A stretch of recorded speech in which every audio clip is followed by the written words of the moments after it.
नमस्कार दोस्तों, stock market studies में फिर से एक बार आपको बहुत-बहुत स्वागत है। तो आज मैं फिर से आपके सामने कुछ इंपॉर्टेंट कंपनी का अपडेट रखने वाला हूँ। तो वीडियो को लास्ट तक जरूर देखिए क्योंकि इस वीडियो के माध्यम से आपको कुछ कंपनीज के डिटेल्स के साथ-साथ उसके टेक्निकली चार्ट पैटर्न और उसके ऊपर कुछ न्यूज भी अपडेट आया है। वो न्यूज आपको जरूर देखना चाहिए क्योंकि उस न्यूज से आपको पता चलेगा कि कंपनी के अंदर क्या चल रहा है। तो उसके बारे में एक अंदाजा आपको जरूर मिलेगा। तो वीडियो को लास्ट तक जरूर देखिए और अभी तक अपने चैनल को सब्सक्राइब नहीं किया तो जरूर कर लीजिएगा कंटिन्यूअसली इन्फॉर्मेशन और अपडेट्स पाने के लिए। तो चलो अभी देख लेते हैं कौन सा कंपनी इस वीडियो के अंदर है। तो फर्स्ट जो कंपनी है उसके बारे में चर्चा करूं, उसका नाम है एंजल वन। देखिए एंजल वन इंडिया के अभी सेकेंड पोजीशन में है स्टॉक ब्रोकिंग इंडस्ट्रीज के हिसाब से। तो कभी कभी थर्ड पोजीशन में चले जाते हैं, कभी कभी सेकेंड पोजीशन में आ जाते हैं। तो एक स्टॉक ब्रोकिंग कंपनी है। स्टॉक ब्रोकिंग के साथ साथ कंपनी फंड मैनेजमेंट के साथ साथ एएमएस के ऊपर भी काम करते हैं, सॉरी पीएमएस के ऊपर भी काम करते हैं। तो उसके साथ साथ कंपनी कमोडिटी सेगमेंट के ऊपर, उसके साथ साथ कंपनी म्यूचुअल फंड के ऊपर और अलग अलग कैटेगरीज के ऊपर कंपनी काम कर रहा है। वो फाइनेंस इंडस्ट्रीज से बिलोंग करते हैं। इस कंपनी का मार्केट कैप 22,000 करोड़ के आसपास है और कंपनी के परफॉर्मेंस आपको बेस्ट देखने को मिलेगा। पी रेशियो भी सस्ते में है और कंपनी अच्छा खासा इनकम भी कर रहा है और कंपनी के पास डेप्थ थोड़ा सा ज्यादा है, कोई बात नहीं। कंपनी अच्छा खासा काम भी कर रहा है और कैश फ्लो भी कंपनी का अच्छा खासा देखने को मिला। अभी सबसे इंपॉर्टेंट पॉइंट क्या है, कंपनी के ऊपर रिजल्ट जिसके ऊपर मैं इंतजार कर रहा था वो फाइनली आ चुके हैं कि कंपनी देखिए सितंबर का अगर लास्ट कुछ 3 इयर्स का डेटा दिखा दूं, 4 इयर्स का डेटा दिखा दूं, 2020 में कंपनी 300 करोड़ के आसपास सेल किए थे। 2021 में कितना 527 करोड़ और 2020-22 में कितना 745 करोड़ के आसपास सेल्स किया और इस बार सारे रिकॉर्ड तोड़ दिए। 1000 करोड़ के आसपास कंपनी सेल की। एक्सपेंस को भी कंपनी कंट्रोल में रखा और एक्सपेंस कंट्रोल करने के बाद तो यहाँ पे देख सकते हैं कंपनी का जो प्रॉफिट है, नेट प्रॉफिट भी देखिए धीरे धीरे करके आगे बढ़ रहा है। 134 करोड़ से बढ़ के हो चुके 214 करोड़, उससे बढ़ के हो चुके 300 करोड़। तो यहाँ पे धीरे धीरे करके कंपनी का प्रॉफिटेबिलिटी बढ़ रहा है। तो इस बेसिस में कंपनी का आगे चलने का ग्रोथ होने का चांसेस बहुत ज्यादा है। अभी देखिए कंपनी के ऊपर जो रिजर्व है वो भी देखिए लगातार बढ़ते जा रहे हैं। अभी देखिए 300 करोड़ के आसपास रिजर्व था 2015 में, वो बढ़ के हो चुके हैं 2500 करोड़ के आसपास। तो रिजर्व भी लगातार बढ़ते चले गए। उस बेसिस में कंपनी का बोरिंग जो है वो भी यहाँ पे बढ़ता हुआ देखने को मिले। तो बोरिंग्स बढ़ा, इसका मतलब कंपनी के ऊपर क्या खतरा है? बिल्कुल नहीं। कंपनी के ऊपर लगातार प्रोजेक्ट बढ़ते जा रहे हैं, उसके हिसाब से कंपनी कर्जा को भी बढ़ा है।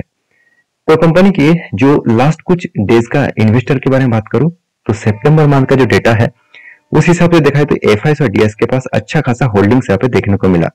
अभी प्रोमोटर पब्लिक हर किसी के पास यहाँ पे इन्वेस्टमेंट है। तो रही बात लास्ट कुछ फ्यू डेज का, इसका डिलीवरी का डेटा दिखा दूं तो देखिए डिलीवरी कंटिन्यूअसली कम होता जा रहा है। इसका मतलब लोग देखिए मार्केट जब नेगेटिव 10 में होता है लोग डीमैट अकाउंट से पैसा बाहर कर लेते हैं, मतलब लोग शेयर को बेचते हैं और शेयर ज्यादा बेचने के कारण डीमैट अकाउंट जितने सारे कंपनी मतलब डीमैट मेंटेनेंस करने वाले जितने सारे कंपनीज है वो देखा जाए तो थोड़ा सा स्टॉक ब्रोकिंग जितने सारे कंपनीज है, डीमैट नहीं, जितने सारे स्टॉक ब्रोकिंग कंपनी है वो सारे कंपनीज के ऊपर थोड़ा सा प्रेशराइज बन जाते हैं।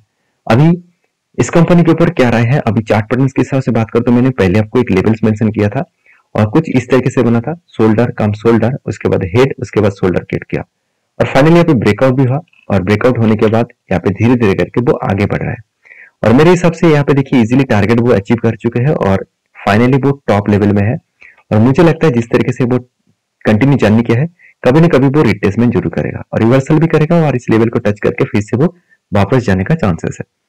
अभी नेक्स्ट जो कंपनी जिसके बारे में चर्चा करूं उसका नाम है 5 पैसा कैपिटल। 5 पैसा कैपिटल के बारे में बात करूं तो कंपनी के एक पॉइंट जरूर याद रखना, 5 पैसा कैपिटल्स के ऊपर आपको हमेशा एक चीज याद रखना है कि इस कंपनी के जो प्रोमोटर है वो आईआईएफएल के भी प्रोमोटर है। अगर मैं यही चीज को मैं यहाँ पे दिखा दूं कि प्रोमोटर कौन है, निर्मल जैन जी। तो निर्मल जैन जी के पास अगर मैं इसके डेटा दिखा दूं तो वो दोनों कंपनी के ऊपर प्रोमोटर है, जैसे 5 पैसा कैपिटल्स के ऊपर और आईआईएफएल सिक्योरिटीज के ऊपर।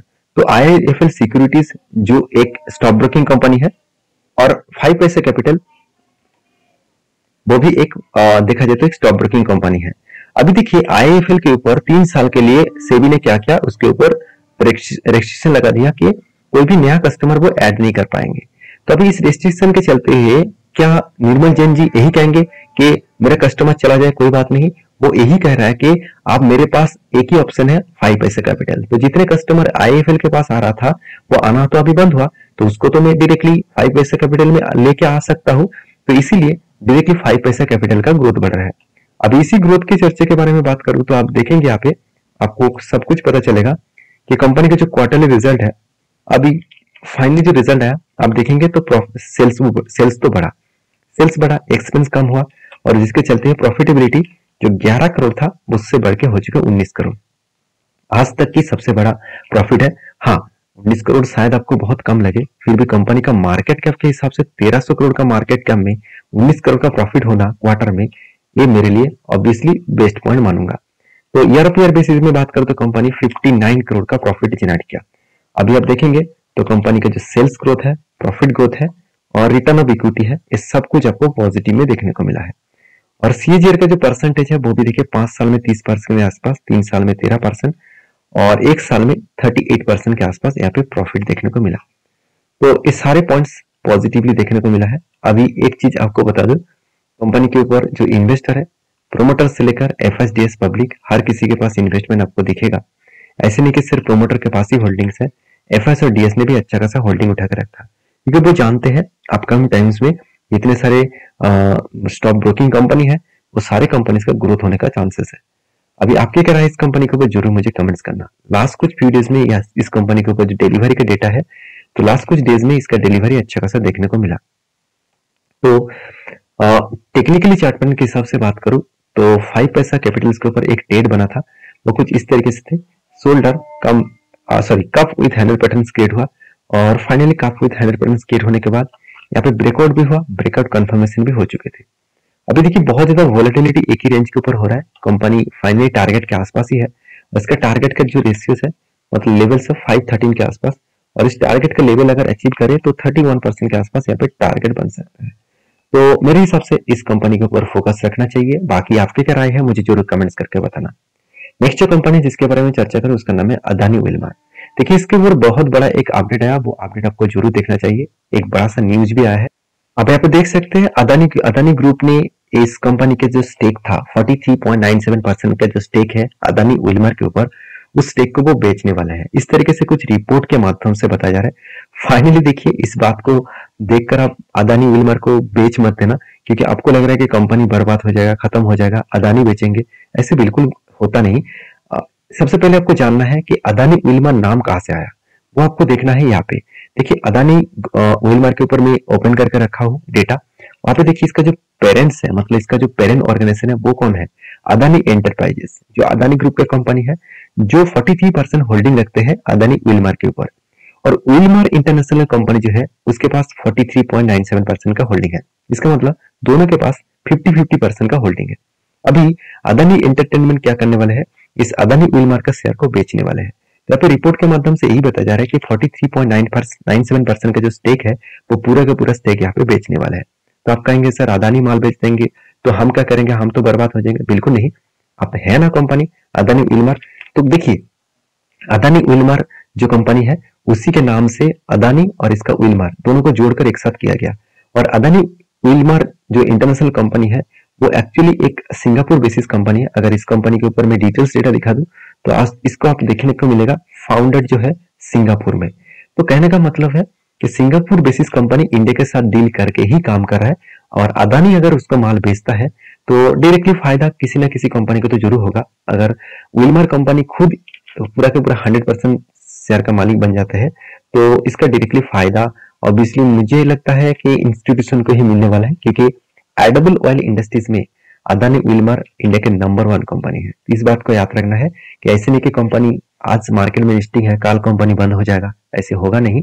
तो अदानी इससे हट जा रहा है तो मेरे हिसाब से एक बेस्ट पॉइंट देखने को मिल सकता है, क्योंकि जिस तरीके से ग्रोथ होना चाहिए था इस कंपनी का तो उतना ग्रोथ हो नहीं रहा, तो कभी ना कभी इसके करेक्शन तो देखने को मिला है। तो मुझे लगता है थोड़ा सा प्रेशराइज अभी भी है, तो उस बेसिस में कंपनी का आगे चल के कुछ ग्रोथ होने का चांसेस है। तो मैं यही कहूंगा कि इस कंपनी के ऊपर फोकस रखिए, क्योंकि इस तरीके से अपडेट जो आया वो अपडेट अभी तक फाइनली नहीं है, क्योंकि इस तरीके से एक्सपेक्टेशन किया जा रहा है कि ऐसे अदानी ग्रुप माल बेचेंगे करके कुछ दिनों पहले भी इस तरीके से रिपोर्ट आया था और अदानी ने खुद क्लैरिफिकेशन दिया कि नहीं, इस तरीके से कुछ मैंने नहीं बोला, रिपोर्ट के माध्यम से बताया जा रहा है। तो डायरेक्टली आप इस तरीके से बातचीत को देखकर माल को बेच मत देना, तो आपको हमेशा स्टडी करके ही काम करना होगा। तो रही बात इस कंपनी की जो परफॉर्मेंस है उसके हिसाब से बात करूं तो कंपनी के जो क्वार्टरली रिजल्ट है, इस बार रिजल्ट आ चुके हैं। कंपनी देखिए 14,000 करोड़ से घट के हो चुके 12,000 करोड़। तो एक्सपेंस थोड़ा सा ज्यादा हुआ और कंपनी का जो प्रॉफिटेबिलिटी जो है वो टैक्सेस ज्यादा देने के कारण कंपनी का जो प्रॉफिट है वो 49 करोड़ से घट के हो चुके हैं 130 करोड़ के आसपास। तो कंपनी के अभी एज ए इन्वेस्टर प्रोमोटर से लेकर एफआईडीएस के पास उतना होल्डिंग्स नहीं है, क्योंकि प्रोमोटर के पास ही ज्यादा होल्डिंग्स है। तो जब माल बेचा जाएगा तब ओएफएस के माध्यम से माल बेचेंगे कंपनी, क्योंकि सेबी के रूल्स के हिसाब से 75% के ऊपर होल्डिंग नहीं होना चाहिए। तो यहाँ पे भी याद रखिएगा, यहाँ पे थोड़ा सा प्रेशराइज बन सकता है। तो फिलहाल के लिए जो सिचुएशन है उस सिचुएशन को देखते हुए मुझे यहाँ पे ये लगता है कि कंपनी के ऊपर और भी ज्यादा प्रेशराइज बन सकता है। तो अभी फिलहाल के लिए इस कंपनी के ऊपर जो लास्ट कुछ फ्यू डेज का डेटा है तो यहाँ पे अच्छा खासा वॉल्यूम भी देखने को मिला है। ऐसे नहीं कि वॉल्यूम नहीं है, 50 to 60% के आसपास डिलीवरी उठाया जा रहा है। अगर इसका चार्ट पैटर्न के बारे में बात करूं तो मैंने एक आपको कुछ टेक्निकली चार्ट पैटर्न बना था, मैं आपके साथ शेयर किया था। कंटिन्यूसली बाइंग ट्रेड बना और वो भी 32% के आसपास। जब इस तरीके से ट्रेड बनता है तो हमेशा आपको मार्किंग कर लेना चाहिए ऊपर और नीचे साइड में। जब भी नीचे साइड में टच करे तो यहाँ पे एंटी बनेगा और ऊपर साइड में इसका टारगेट बनेगा। तो यहाँ पे देखिए एंटी बनने के बाद और भी नीचे जा रहा है, क्योंकि जिस तरीके से नेगेटिव न्यूज आ रहा है उसके चलते कंपनी के ऊपर थोड़ा सा प्रेशराइज बनेगा। और मुझे लगता है अगर इस तरीके से कंटिन्यू सेल ऑफ हो तो भारी भरकम गिरावट देखने को मिलेगा और वो भी 224 के आसपास यहाँ पे आने का चांसेस है। तो आपकी क्या राय है इस कंपनी के ऊपर, मुझे जरूर कमेंट्स करके बताना।